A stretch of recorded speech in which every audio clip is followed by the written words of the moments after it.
Bienvenue sur Panda JB, le podcast qui parle de JB. Je suis Claire-France Thévenon, aka le Panda, et aujourd'hui encore j'ai 5 minutes pour vous parler d'un sujet en rapport avec le BJJ. Aujourd'hui la question qui me brûle les lèvres est: quels sont les 5 conseils pour trouver un club à l'étranger? Alors déjà, c'est pas exactement la même chose si vous cherchez un dojo pour les vacances ou si vous cherchez un club où vous inscrire. Si vous cherchez un club où vous inscrire, je ne peux que vous recommander d'aller quand même dans plusieurs écoles pour regarder, histoire que votre choix se base sur quelque chose de plus rationnel. Le jeu du je vais aller à côté de chez moi, des fois peut vous faire atterrir dans des coins bizarres selon où vous habitez. Même si de manière générale, je vous encourage toujours à aller jeter un œil dans votre quartier s'il y a des clubs. Si vous cherchez un dojo à l'étranger, notamment pour les vacances, il y a quand même des conseils que je peux vous donner avant d'aller vous inscrire. Si vous êtes dans un pays qui vous est complètement étranger, voici quelques petits tips qui peuvent vous aider à trouver un club qui vous convient. Première chose, la sécurité. Parce que si déjà en France, il y a des endroits qui sont plus ou moins sécurs que d'autres, et ben dans certains pays, ça va vraiment être dangereux dans certains coins. Moi, j'ai vu beaucoup de gens qui allaient avec de la famille dans des favelas au Brésil et du coup qui s'entraînaient là-bas.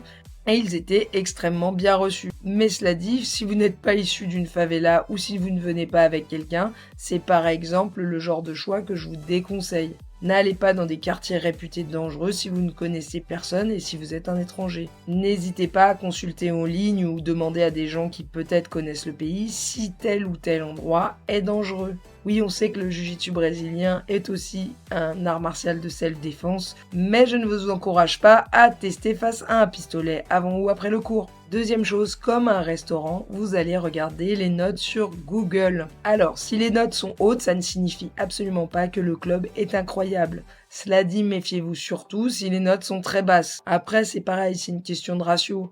C'est comme un restaurant. Si vous avez 3 avis incroyables, parce que c'est les 3 premiers avis, et que c'est les frères et sœurs du mec qui tient le restaurant, bah ce sera peut-être dégueulasse quand même. C'est pareil pour un club de JJB. Mais globalement, dans le pays où vous êtes, ça vous donne quand même une petite idée si c'est bien ou si c'est pas bien pour le pays en question. La troisième chose, c'est envoyer un message avant de venir dans l'académie où vous comptez vous entraîner. Évidemment, il y a des académies qui sont plus réactives que d'autres. Vous pouvez essayer par téléphone, bon c'est souvent compliqué si c'est un pays étranger, par WhatsApp, par message. Vous pouvez envoyer souvent un mail.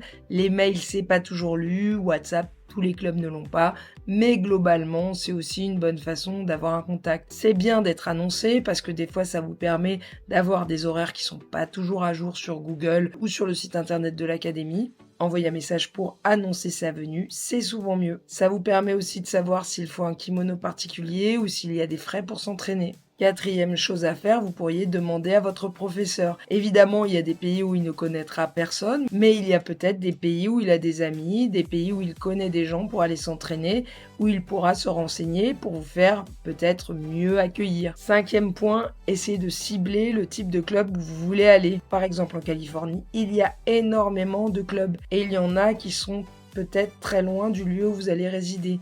Si vous êtes un pratiquant loisir, que vous voulez juste vous faire plaisir, il y a plein de bons clubs sûrement à côté de là où vous serez. Vous n'êtes pas obligé d'aller dans le club le plus en vue où vous serez sans doute assez mal reçu. Il y a quelques clubs qui sont connus pour avoir un accueil très froid. Si vous êtes juste un pratiquant loisir qui vient juste s'amuser un peu, oui, on peut comprendre que vous cherchiez la hype. Ah, je suis allé dans tel club, ça se fait. Mais sincèrement, demandez-vous si c'est le bon endroit pour vous. Moi, quand je vais au Brésil, je vais à Sao Paulo. Sao Paulo, si vous aimez voyager, si vous aimez les beaux paysages et tout, c'est pas là où vous allez aller.